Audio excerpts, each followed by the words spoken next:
I think we'll get started. I know that there are going to be plenty of other people joining us throughout the call, but we have almost 60 people on right now, so it seems like a good time to start. My name is Sarah Mancall. I work at the Society for Research in Child Development, and many of you will also know me as the coordinator for the university-based Child and Family Policy Consortium. And before we get started with today's call, I just want to give you a little bit of background on the consortium and on the Gotowebinar platform, which we're using today. So today's call is The Job You Want, Paths to Academic and Non-Academic Careers. And before I turn things over to our call moderator, Dr. Anna Johnson from Georgetown University, I want to say just a few words about the consortium. As many of you know, the consortium is a network of more than 35 university-based institutions. We comprise centers, schools, departments, and programs, and the common theme throughout is that we're all interested in child and family policy. We're organized around three main purposes. One is to share the latest findings and strategies for conducting policy-relevant research and to facilitate collaboration across our member institutions. The second is to encourage cross-disciplinary undergraduate and graduate training to support the next generation of child and family policy researchers. And the third is to foster effective translation between research, practice, and policy, and to use research to inform policy. The consortium is run in collaboration with the Society for Research in Child Development, and we host a number of calls each year.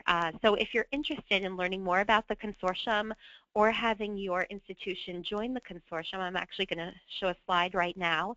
You can go to our website and check us out. You can email me and learn more about having your institution join the consortium. And you can also join our email list, and that's really the best way to find out about what's going on at the consortium, including consortium calls. And I'm going to be emailing these slides around after the call, so you'll have all of this information. Another few quick words about Gotowebinar. All of the attendees are muted, and attendees, many of you sent questions in advance when you registered, but if you'd like to ask a question during the call, just type it into the question box that you see on your screen, and it'll go to the consortium call organizers and the moderator. Also, today's call is being recorded. So at the very end of the call, I'm going to be uploading it to SRCD's YouTube channel, and you can actually go there and watch the call, and people who missed today's call can then go there and watch the call afterward, and I'm going to send you all that information afterward as well. And now I think I'm going to turn things over to Dr. Anna Johnson. So Anna, take it away. Great.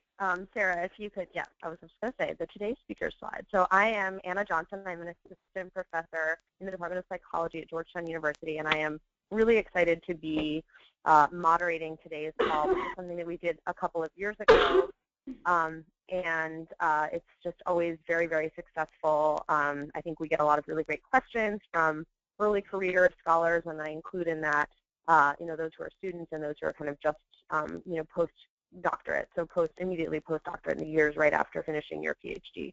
And it's a really helpful session. It's informal, and we really encourage you guys to post questions using the Gotowebinar feature. And as I said before, we'll also try to address a number of the questions that were sent in previously.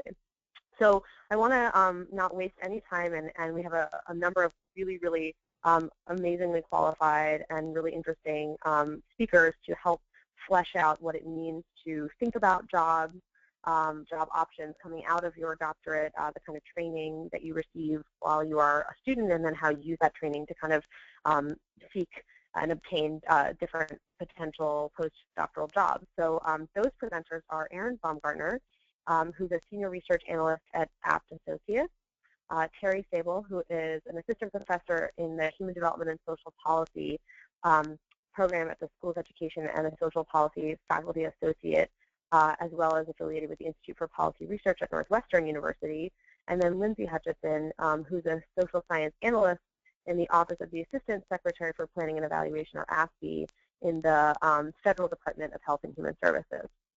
So the way we're going to kind of structure today's call is I'm going to call on each of our presenters and have them say a little bit about themselves and their trajectory, their graduate training, the kind of program they attended, and the skills that they sought to obtain while they were there, and then the jobs that they considered when they were coming out of their graduate program, and the jobs that they ultimately settled on, and what they what they kind of experience in a day in that job. And we'll get as far as we can with each of those, addressing each of those questions with each presenter. And then when each presenter has had about 3 or 4 minutes to talk about themselves, we'll go back to each person in different orders and ask some of the specific questions that you guys have submitted.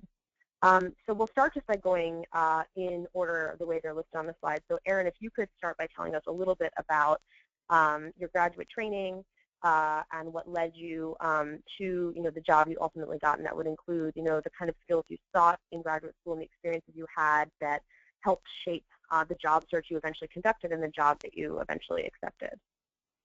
Sure. So let's see. I think it's helpful to start maybe a little bit before my graduate work started, which is actually an undergraduate experience where I studied in DC. I thought I would start on a track in psychology that would lead me to the clinical field. And in undergrad, I studied abroad, and I was around a lot of people who are interested in politics, and realized that there was a whole other world out there that I hadn't even considered. So in the process of undergraduate finishing that up, I ended up in a master's program that was at Boston College that was really applied and allowed me to focus not only on psychology but also policy issues more broadly, as well as issues around cultural and linguistic diversity. I was very interested in immigrant populations. And that eventually led me to Columbia University, where I did my PhD in developmental psychology, again with a focus on policy and Hispanic populations. And I think throughout my experience at Columbia, I became more interested in the methods behind studying these populations and these policy questions. And I think I was never, I don't know if this is helpful or not to the people on the line to know that I was never really very clear in terms of which direction I wanted to go, and whether it would be academia or the government or a research center like APT. And I always kept those options open until it came time to actually applying. And so I applied probably to all 3 types of jobs. I ended up at Tufts University in Boston, and that was partly motivated by my desire to come back to the Boston area. And it ended up being a really positive experience and a gateway. I worked to my current position because I worked as a project director on a home visiting evaluation there. And in that process, I knew I had to find a new job because it was a grant-funded position. And so one thing led to another, and again, I applied to many different types of jobs, but this position at APT opened up, and it was a great fit. They were working on projects that really interested me, so that's how I, ended up here. So I can talk more about it when we get into the specific questions about the sort of segues that happened along the way, but that is my background in a snapshot. That's really helpful, and I think it will be helpful when we revisit different kinds of postdoctoral employment opportunities. Erin, for you to also tell us a little bit more about that stop you did at Tufts and what exactly that looked like. So we'll come back to that, Great. but hang on to that because I think that'll be really useful because we were able to cover multiple kind of jobs. Right. Terri, do you want to tell us a little bit about your path? Sure. So hi, everyone. Thanks so much for joining the call today. So as Anna mentioned, I'm an assistant professor in the School of Education and Social Policy at Northwestern. And I'm going to talk about my career path as though it's sort of in sort of a linear way, as though it was all sort of set out, but it was nothing but that. So I went to the University of Virginia and got my PhD in Applied Developmental Science, which has a very strong focus on sort of training people with developmental methods and theories.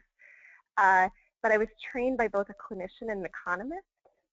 So I think that I sort of, from sort of the beginning, had always this very strong interdisciplinary focus in thinking about sort of child development and social policy issues.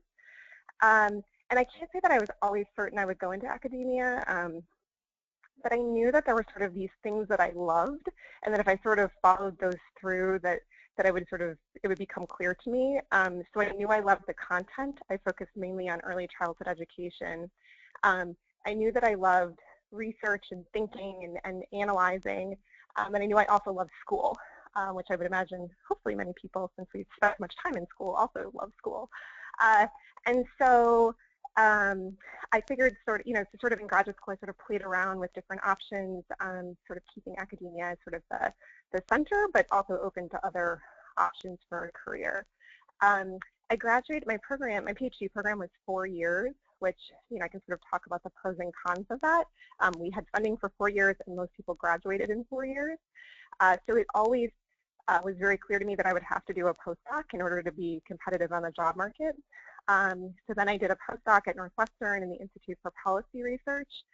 And if I could recommend one thing, I really, really got a lot out of my postdoc. I felt like in addition to sort of helping me develop sort of the conceptual and analytic skills that I use on a day-to-day, it really helped me establish what my core identity was. I think when you come out of an interdisciplinary program, it can be hard for you to figure out sort of what your unique piece is and what your expertise is. And I felt like going to another institution where I really had to say, well, this is sort of my training, and sort of owning that, I felt like was really great. In addition, a postdoc really helps you sort of grow your network. And when you go on the job market, particularly in an academic setting, the bigger your network, the better. I think that's true with most jobs. And then lastly, my postdoc, I think, sort of trained me in a lot of the soft skills that become really important to be in academia. So thinking about mentorship, I feel like I got very much trained in my mentorship of graduate students, so sort of trained in training. And those are skills that I use on the day-to-day, because once you become an assistant professor, you're sort of expected to know immediately how to do those things, which I don't know if that would be entirely obvious. So I was funded through an NIH postdoc, which was a great opportunity to sort of figure out what I wanted to sort of develop my expertise in. I went on the job market very tentatively because I had funding through the NIH postdoc. So I basically only applied for 4 jobs that I felt like I would be very well suited for. And I don't know, maybe that took the pressure off because I knew I had funding for the following year if it didn't work out. And then ended up at Northwestern. So I can expand more on those things, but that's sort of the general trajectory. Thank you, Terri. That was great. And then Lindsey, if you want to tell us a little bit about how you got where you are, that would be wonderful. Sure. Just to echo our other presenters, I want to thank everyone for joining today and listening to what we have to say about our career paths. So I had a similar experience to what Erin and Terri have said so far in terms of when I was in graduate school, not really knowing exactly what I wanted to do necessarily and trying to keep things open. But I went to graduate school at George Mason University, and I graduated from their Applied Developmental Psychology program. And I was really interested throughout my time there. I knew I was really interested in helping using research in an applied way, hence the program I was in, but also helping people who are non-research audiences be able to use research findings. And so I was really interested in interacting with like teachers of early education. So my research training was primarily in child development and school readiness skills for low-income and at-risk children, but really interested in communicating with early education teachers and other kinds of audiences that are not traditionally research audiences.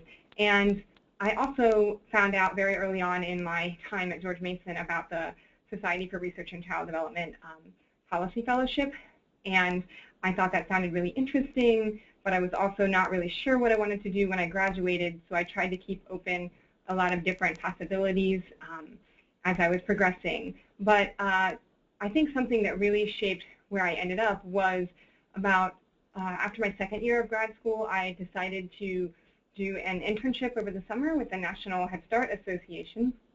And that was really my first glimpse at the policy world just a little bit.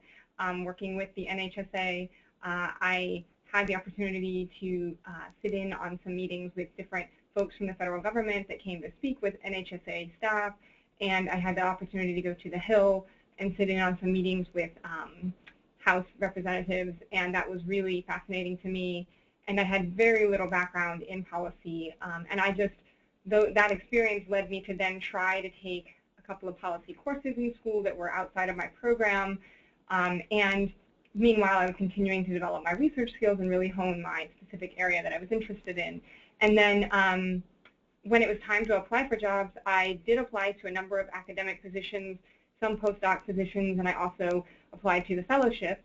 And then as I was going through that process and applying for things and then doing a few interviews, I really decided that I did really want the fellowship, and that after I was selected to interview and then was eventually offered it, it was clear to me at that time that I really wanted that. And I think, again, I think what really stood out for me as a consistent theme throughout my time was that I was really interested in a position where I could help folks who are not traditional consumers of, or traditional research audiences to consume research better, and try to think about how we translate research for non-research audiences.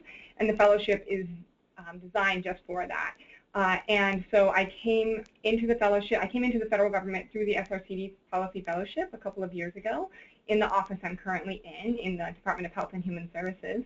And I then transferred over to a federal position about a year and a half ago, and I've been continuing here and really enjoying it. So I'll turn it back to you, Anna. Great, thank you. Thank you all for those thorough yet concise summaries of everything that you've done for the last decade or so. That's pretty impressive. Okay, so what I'd like to do now is kind of ask each of you to expand on some interesting points that I think our audience will be particularly interested in. More generally, less responding to specific questions, and we'll certainly leave more than half the session for that. But before we dig into the specific questions, I want to think about fleshing out what it looks like to have some of these jobs, and what the kind of landscape of postdoctoral opportunities for individuals who are interested in combining research and policy, particularly with respect to developmental science, applied developmental science. There are a lot of recurring themes across the programs you guys came out of. They all have an applied or interdisciplinary focus explicitly, so you guys are well positioned to talk about these kinds of jobs, given the training you all had. But when we think about the landscape of these kinds of jobs available to individuals with your kind of training, to keep in mind the different kind of trade-offs that one might think about when considering taking or pursuing one of these kinds of jobs.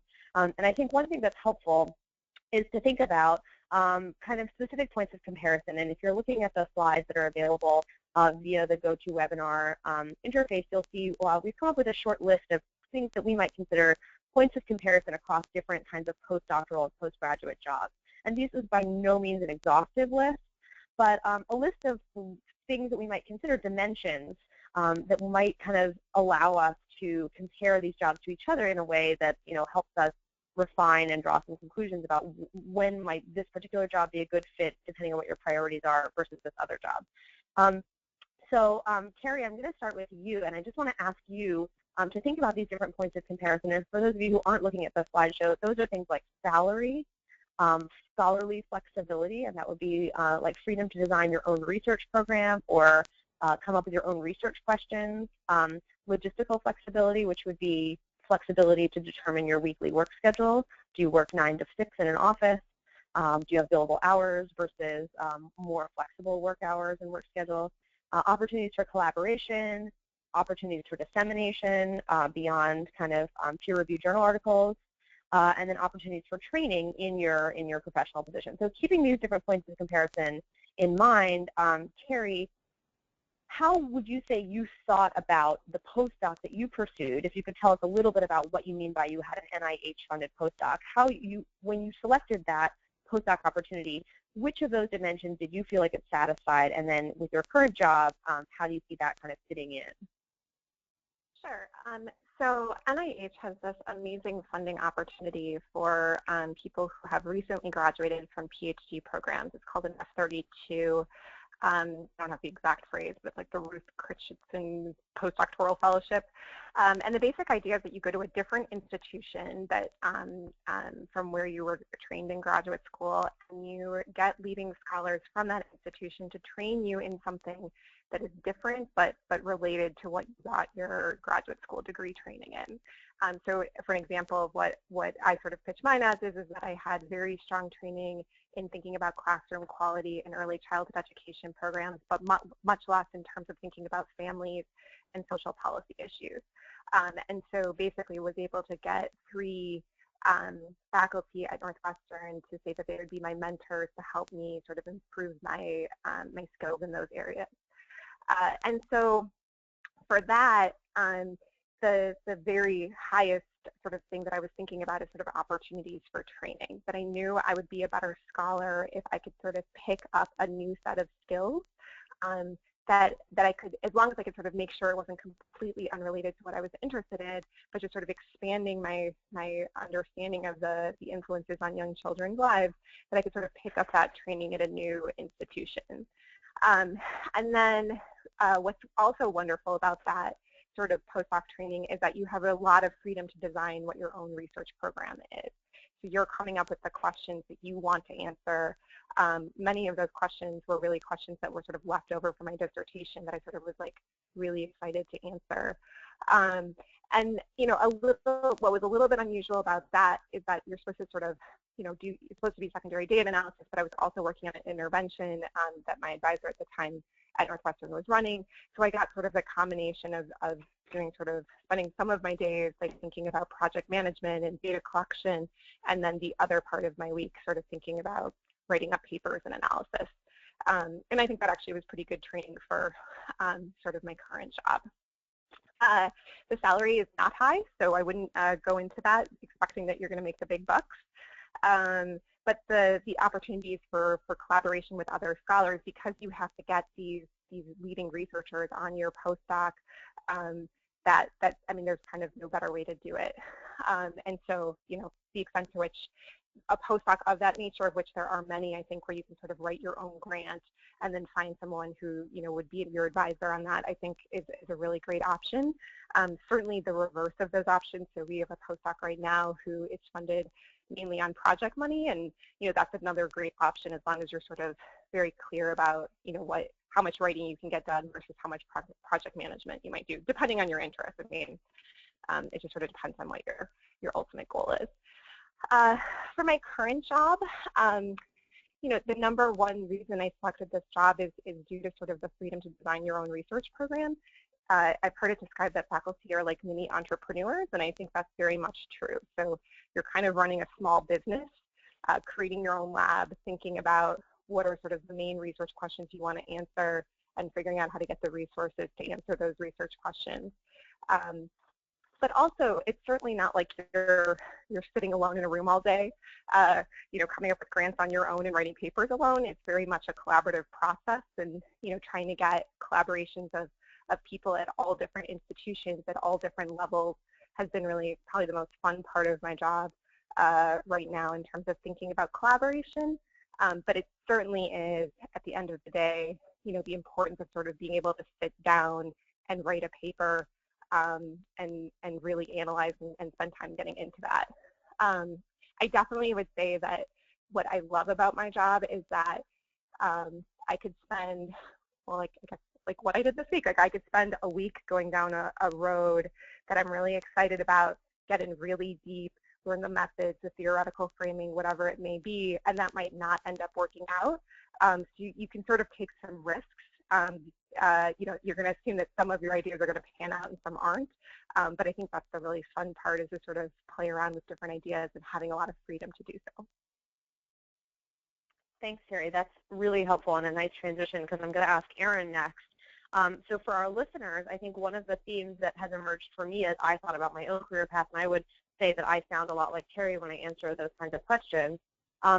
For me, one thing that was interesting when I was looking for a postdoctoral job was this idea of what kind of a postdoc in an academic setting might I consider. And one is what Terri just described, which is get your own money from a place like the NIH and design your own research question and go and sit in a, you know, an academic setting with mentors and get some training and answer your own research questions. And that's a postdoc in an academic setting. Another kind of postdoc in an academic setting is what Terri alluded to, which is one which is funded by project money. So someone else has a project or a grant, and they bring you on to run the project. And that sounds a little bit like what Erin was saying she did at Tufts. So Erin, can you talk a little bit about that, and then, of course, the job you have now and how it fits into those dimensions that we're talking about?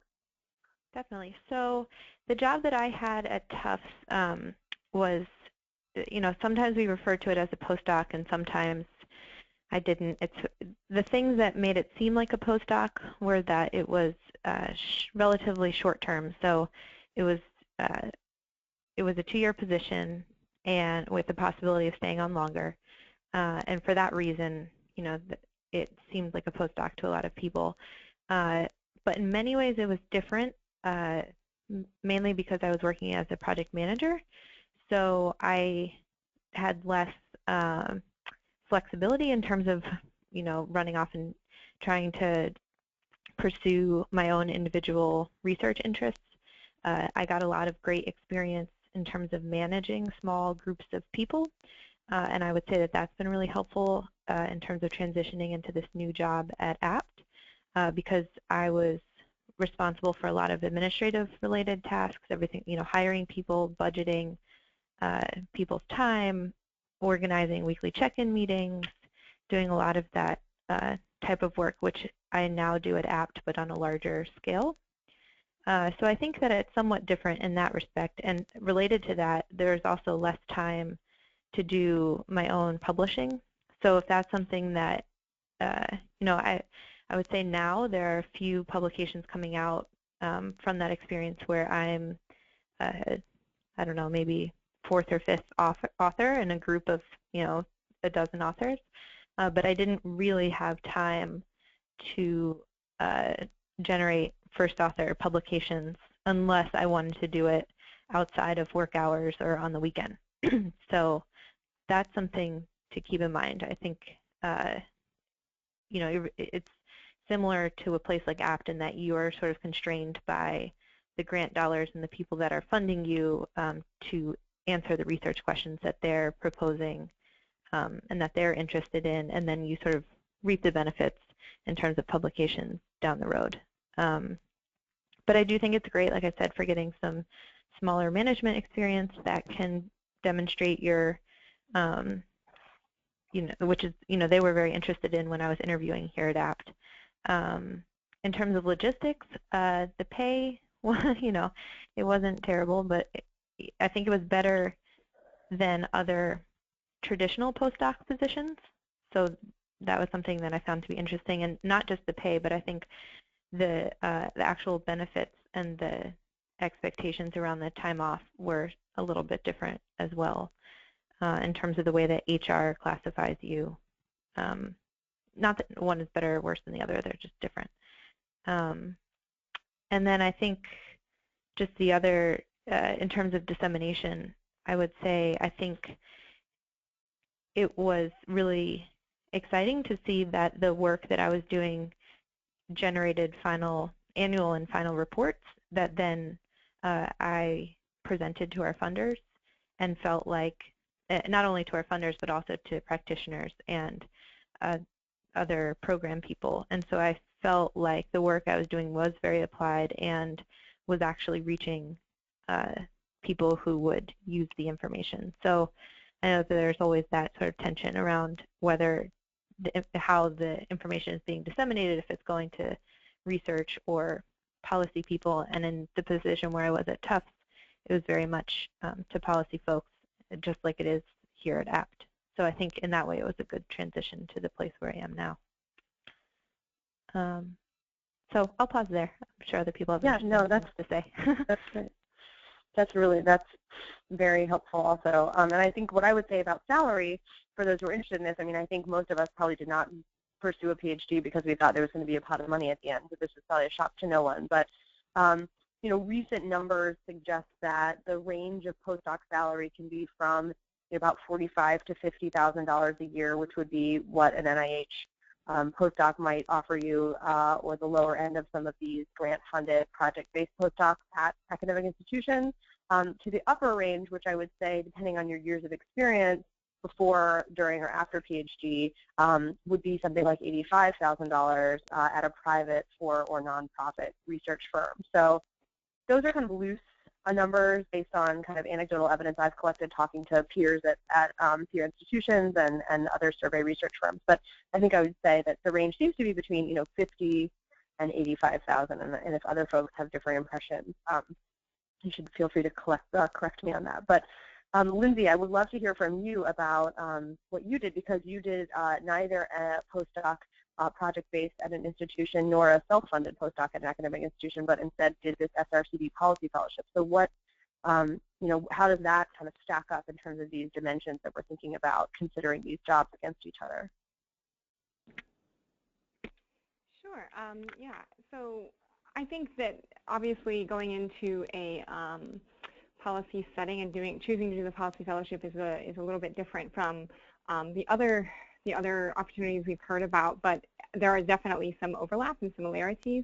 So I think the biggest difference is that you're working in an environment where you're surrounded by a lot of people who have research training, but also a lot of people that don't come from a traditional research training background, and it's really interesting to communicate about research with them and to discuss and think through, what we know about children's development and how that might apply to various policy conversations that might be ongoing at any different point. So I think that one interesting thing about the fellowship to be aware of, so I chose to stay in the federal government for now and continue beyond the end of the fellowship in my position, but I think a lot of the folks who come into the fellowship do go back to academic positions or to positions like at APT or other similar organizations. And so I think what the fellowship does that can prepare you for a wide variety of careers is let you think about how to communicate research findings in a really succinct way and to get across your points while maintaining some of the nuance that we know is important with any of our research, but trying to get across your main ideas in a much shorter way than we are used to, whether it's written in a few pages or communicated in a meeting or a memo to supervisors or whatever it may be. And then also, it's a really interesting opportunity to see how policy is formed and to see kind of what goes into influencing policy, which is a lot of things besides research, and to see what kinds of questions are not being answered right now for folks in the federal government that they would like answered. And some of that they get answered by doing contracted projects, for example, with contract organizations like APT and others, and some of that they do by convening panels of experts and expert researchers from the field and having them come in and discuss an issue. So it was a really great opportunity to just see, what kinds of things, what kinds of questions are really pressing and that are not necessarily getting answers. And then, if you wanted to go back and pursue an academic career, I think that's really useful, especially if you're interested in kind of setting up an applied research program when you set up your own lab. It's really useful to have this experience to understand the ways that other kinds of people think about research and the kinds of things they're interested in knowing more about, and it can really help shape what you might be interested in pursuing in terms of your own research interests. I think to go to some of the points on the slide, the salary is on the higher end for the options that are available when you come straight out of grad school, I think. So the federal government works on a GS scale, and the fellowship kind of equates to that a little bit to what's called a GS-12. So when you come into the fellowship, most fellows you're required to have a PhD, and most come in with at this level of a GS-12, which is a starting of 75,000 around 75 for the DC area, and then a lot of fellows, if you choose to transition to a federal position, might go up to the next step is a GS-13, and that starts around 90,000. And then you have the chance to progress up a little bit each year. And those salaries vary widely outside of DC, though, because we get a cost of living adjustment for being in the DC area. So in terms of logistic flexibility, I definitely think it's probably less flexible than like an academic position where you do have the kind of 9-to-5 office environment. I think one thing that is nice is I'm in my office, I have the opportunity, I actually work 9-hour days and then have every other Friday off, so some offices let you do that. I'm available if needed for urgent things in the evenings or weekends, but typically I don't work during those times. In terms of some of the other issues for collaboration, I definitely collaborate a lot with my other colleagues in my office, and whether we're thinking through some new policy initiative or thinking through what the research says about a particular topic or how to best summarize the information or research on a particular topic, I do that almost all of my work in collaboration with other colleagues, both in my office and in other parts of the Department of Health and Human Services. I work a lot with folks from the Department of Education as well, which is really great to see the perspective of another department. And in terms of dissemination, I think that's something that no matter where we sit, we all struggle with, and something that we are definitely working on personally in our office, but also that I think we really try really hard to get the information in a useful way to policymakers, to folks who are making the decisions, and it's not necessarily any easier just because we're sitting here in the federal government as staff compared to if we're sitting somewhere else. And in terms of one thing I did want to say that really surprised me when I came into the federal government is just how much there is an appreciation for research. Before I came in, I really didn't know what to expect. I didn't have much of a policy background, and I was really impressed about there's a lot of people with PhDs and research backgrounds working in my department, and there are a lot of people that are interested in research and want to know what the findings on a particular topic related to child development say. So I found that really interesting. Anna, did I hit everything?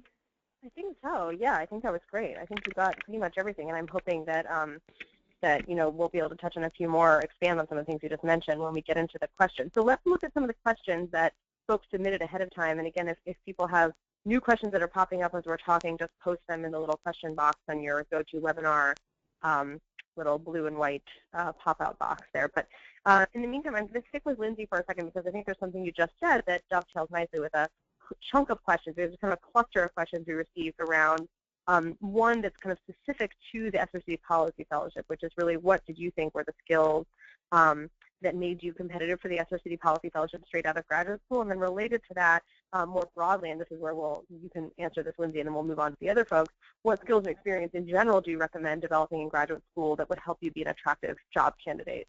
What are the things that, as you went through interviews or as you wrote your cover letter, what are the things that you emphasized about yourself or that you noticed other people said, oh, wow, that's really great that you have that experience. We're looking for something just like that. So, Lindsey, let's start with you specifically about the Policy Fellowship and then maybe other tips and things you found to be useful that you got in graduate school that you would have applied forward in subsequent jobs. Sure. So specific to the fellowship, I think the skills I did have that I found, I think, really helped me were I had mentioned that I did an internship with the National Head Start Association, so it really just gave me a little glimpse into the policy world, even though that itself is more of an advocacy organization, professional organization for Head Start. They still have a lot of interaction with federal government staff and with other policymakers, so that was kind of my first foray into that, which was really useful. I just did it over a summer internship, and there's a lot of different organizations that offer opportunities like that for graduate students. I think the other thing that helped me was specific for the fellowship was I had mentioned I took a policy course. I took one through our department that was specific on child development and public policy, and I took one outside of our department that was more about the public policy process, which I felt like very, very, like I didn't have enough knowledge about that at all, so it was really useful to do that. In terms of other skills, I think that are relevant, incredibly relevant for both the fellowship and broadly, obviously the kinds of things you're getting trained primarily in grad school, the research methods, the statistics, the other kinds of skills we're honing are very useful in, I think, any setting you go into. And I think for the fellowship, they are looking for you to have those skills and that you could apply to maybe a wide variety of research areas, even if, and the critical thinking, even if you don't necessarily work on your specific research area of interest. So that's something I should note, that when you move, if you do the fellowship, you won't necessarily work on a topic exactly related to what you studied in grad school, although it will probably be broadly related. But what is translatable that I think really helps is the just being able to really break down and critically think about the methodology behind different studies and the understanding the statistics and really trying to translate that information, which is still hard and something that I'm learning still. And other skills, let me see. I think those were the big ones that I was thinking about, Anna, so I can pause there. Yeah, I was thinking that you were going to refer to your your internship with the National Head Start Association. So that was what I was thinking when I read the question, that was something that you had highlighted earlier as being especially helpful. And I think in my experience and other experiences, it's true. If you're coming from and there are a number of folks who submitted questions that they're coming from kind of a more clinical program or a kind of practice, intervention, science even oriented program, but less of an applied program.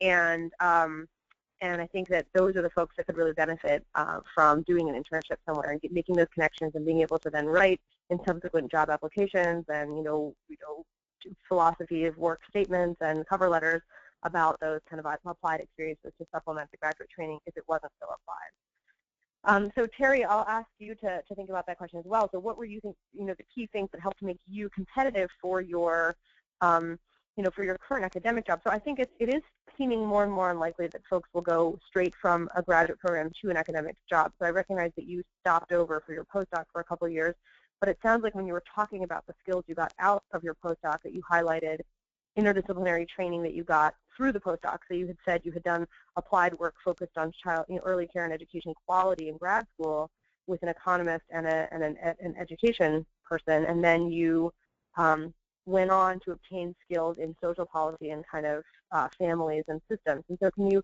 you think that was something that helped you position yourself well on the job market, or is there something in particular about your set of skills that you got either in grad school or afterwards that helped you be competitive for an academic job? Sure. So I think what might be most relevant for the folks on the call who are really thinking about this intersection between psychology and policy is that I felt like in graduate school I had a really big training in sort of getting developmental methods in theory, but less so sort of the policy piece. I had this funding in graduate school called the Child Care Research Scholars Grant through OPRE, which Anna, I know you also had. And that was actually give me money so I could work with state people in Virginia to actually answer questions that were sort of policy relevant. So for me, that was like really good training in thinking about from the get-go, how do you apply what you're learning into policy context? So even if your program is less interdisciplinary, I think there are lots of options you can do to sort of drive your agenda if that's a piece that's really important to you, and particularly from an early stage, sort of thinking about collaboration with states. And I'm doing the same thing now in my current position, sort of making sure that the research that I'm doing is hopefully connected to straight state and federal policies.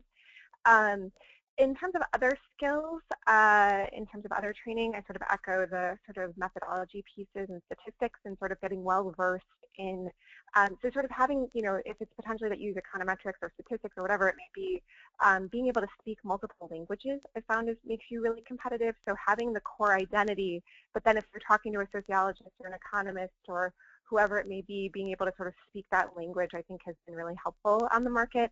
And I'll sort of say, expand a little in sort of having that core identity really I think is helpful on the market. So being able to say I'm a developmental psychologist but I explore these issues rather than I have all sorts of different training and I do lots of different things, I think really helped, but sort of maintaining true to sort of the core questions that you have. Those are things that I think I was trained really well, both in my graduate school training and postdoc training. So yeah, I guess I'll stop there.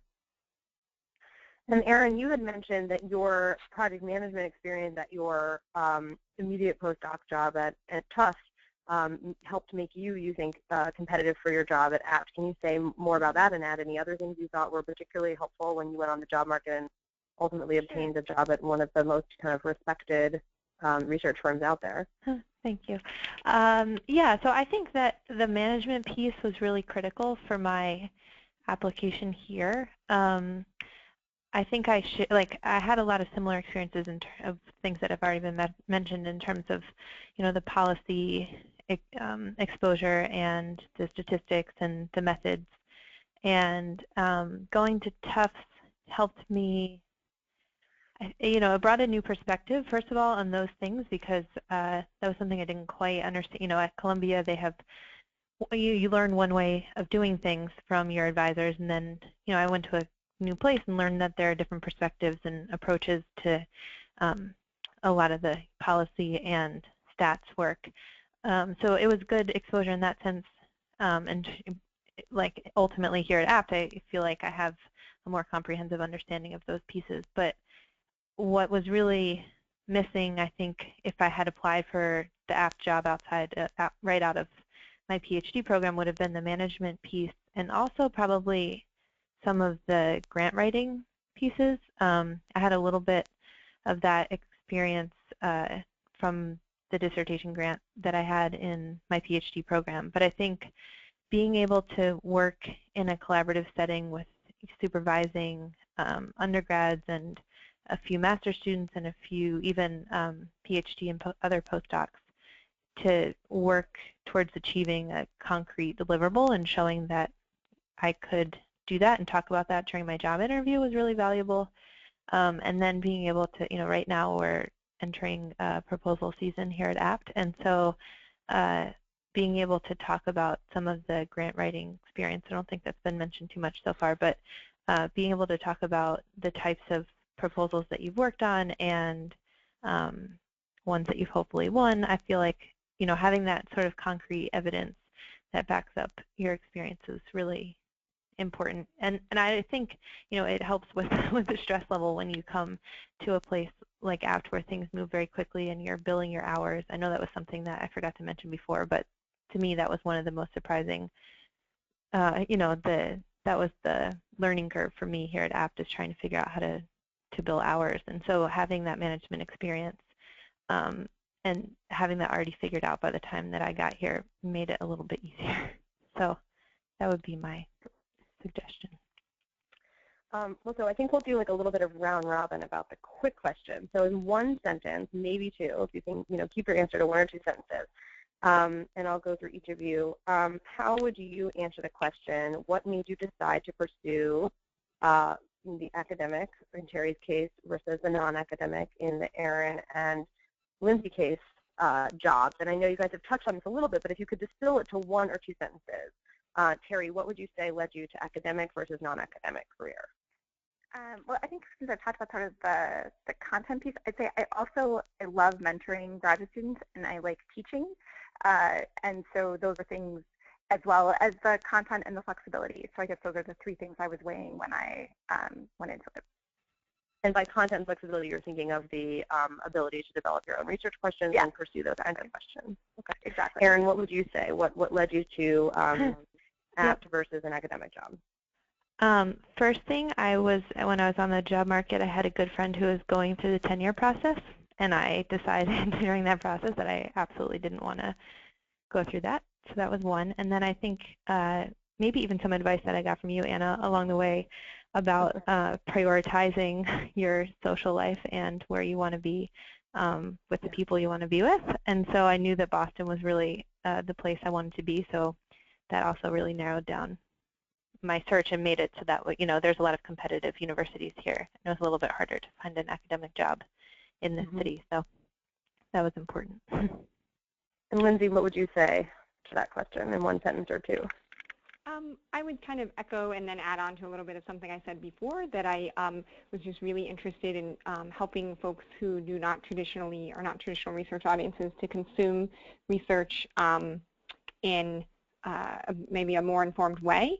And also I really wanted to challenge myself, and I had incredibly little knowledge about how the federal government worked, and I felt like I had very little knowledge about policy broadly and how research might influence that process. So I wanted to challenge myself and kind of be in that very new type of setting for me. Great. So this is a tough question, but again, in one or two sentences, we'll start with Erin. About how many jobs did you apply for, and of those, how many interviews? There are a lot of questions around how tough the job market is, academic and non-academic jobs. So if you could speak to that. That's a great question. Briefly. So I applied for academic jobs, and like I said, I focused on the Boston area. So I probably applied to like maybe 10 places. in the state of Massachusetts. And I got a phone interview at one of them. And then after that, I actually found my current job through some networking, so I wasn't actively searching for a job at that point. So I only applied to one research firm. That's my answer. And Terri, you had already mentioned actually that you applied to 4 academic jobs because you weren't entirely sure that you were even going to really be on the market yet. Lindsey, what was your job search like? As I mentioned, I was not sure what I exactly wanted to do, although I was interested in the fellowship. So I applied to probably about 8 to 10 academic positions, and I also had an interview with one. I had a phone interview and then an in-person interview in San Jose State University in California. And then I also applied, obviously, to the SRCD fellowship and a couple of postdocs, but I did not have interviews for the postdocs, but yeah, I ended up choosing the fellowship. And how would you 3 answer the question? So there's a plethora of research institutions represented by the folks on this very call. So research institutions like APT, government agencies like ASPE, research institutions might be redundant with the term think tank. Some people think of them as both. Research institutions and organizations embedded within university settings. Given the plethora of these kinds of different settings in which individuals who are interested in policy-relevant developmental work or psychological work might want to find themselves employed, how does one find the best fit? How do you know if you belong at a government agency versus a think tank or research institution that maybe does some contract work with government agencies? So I think, Lindsey, if you want to try to take that one first, like, did you think about a think tank or a research institution at all? Yeah, honestly, I didn't know a lot about those opportunities when I was applying. I kind of applied to academic and then fellowship, and I didn't know a lot about the different think tanks or research, other kinds of organizations, and I learned a lot more about them after I started the fellowship. If I had known more, I might have applied to some of those as well. But I think what really made me think it was the best fit is just I had this really growing interest in just understanding more about the policy process and where research fit in that process. And also, I think this relates to something someone else said earlier, I didn't really want to go through the tenure process, and I'm not a big fan of writing the longer journal articles and going through the publication process either. I think that's definitely an important thing for our field that obviously furthers our research, but I was not a big fan of it, but I still really like research and wanted to work with researchers, and I think I get that flexibility in my position now. And Erin, do you want to say anything about that? Differences between government agencies? Yeah, I think that in my experience, like I've said before, I think, well, we're all, like someone mentioned this before, like we talk about these job searches as if they're linear, but they're really not. And I think I just cast the net wide and then started screening things out once I had direct exposure. So I applied to everything, and I think even like I would have an interview, when I interviewed at Tufts, for example, I interviewed back-to-back at Tufts and then also a state government agency. I had an interview with them the day after. And having those two, even just at the interview, walking into the institution, like the types of people that end up there, the people that have been there for a long time, the types of questions that they ask you, you get a much better sense of what it would be like to work on a day-to-day basis in those locations. And I think asking good questions during the interview process really helps, in terms of what's the work-life balance, what are you happy, why did you come here, like those types of things. It's just a snapshot, but I think even in that day or those snapshots, you can gain a lot. And I think it's important to have those before you start screening things off your list or out of your list. Mm-hmm. So that's my advice. Well, we just have a few minutes left, and I'm just going to kind of whiz through some quick questions that I think, I culled answers from what our panelists have said and also from my own experiences, just to make sure we touch on most of the things. A lot of the questions we've answered so far were submitted in multiple different ways, so we've done about 3/4 of the questions we've gotten, but just to touch on a few more quickly before we have to go. I think there have been some questions about, is it necessary to have a postdoc before applying for academic jobs? I think both Terri and I, who both had NIH postdocs and both have academic jobs, would say probably, but Terri, correct me if I'm not representing you accurately, is that it's certainly helpful. The most important thing for an academic job is probably publication, and that's what you can do in an independent postdoc in particular, one like the NIH-funded postdocs where you are your own boss and you can essentially, work on writing up papers.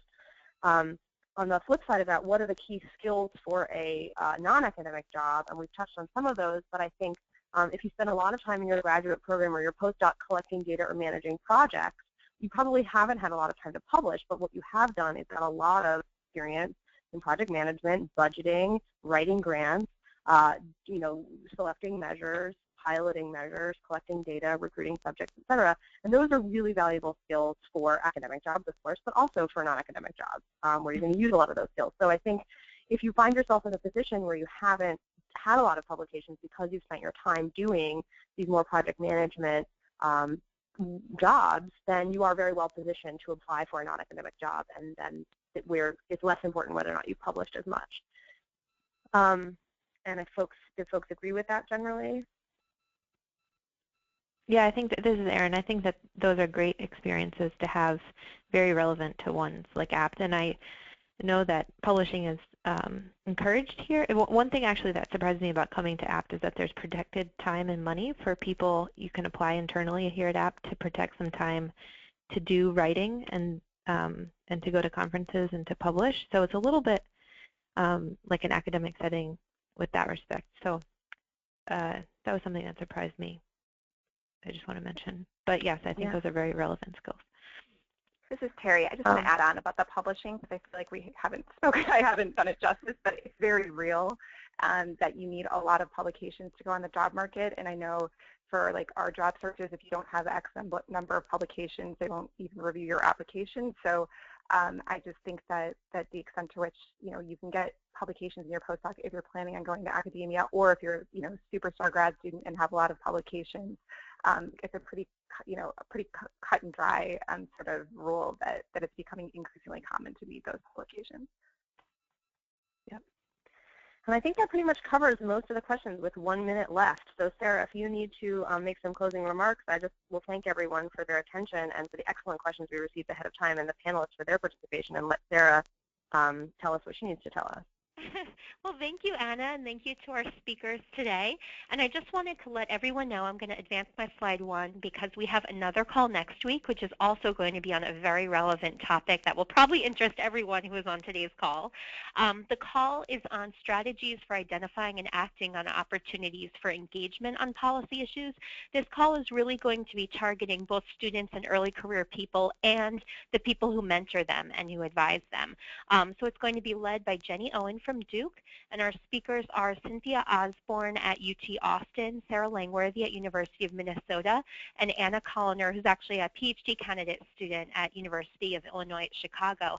And they're going to be talking about how you can, as a student or as an early career person, seek out opportunities for becoming more involved in policy.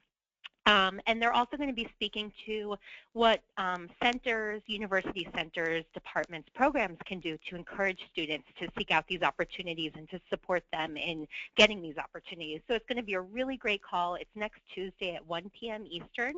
And I'm going to, again, send around the information on the slide. So please register for that call if you're free. And if you're not free, you can watch it on SRCD's YouTube channel after it airs. And then last but not least, again, if you're not on our email list, please join our email list. It's on the slide I'm showing right now. If your institution is not a member of the consortium, please consider becoming a member. Email me at smancall@srcd.org. I'll tell you all about it, and you can see our website there. Thank you again to everyone who joined us today, and I look forward to seeing you all. Yeah. Yes. Email us if you have more questions. Feel free to email us. I'll send around the email information on the moderator and speakers too with their permission, so you can follow up with them after the call. Thank you, everyone, and bye.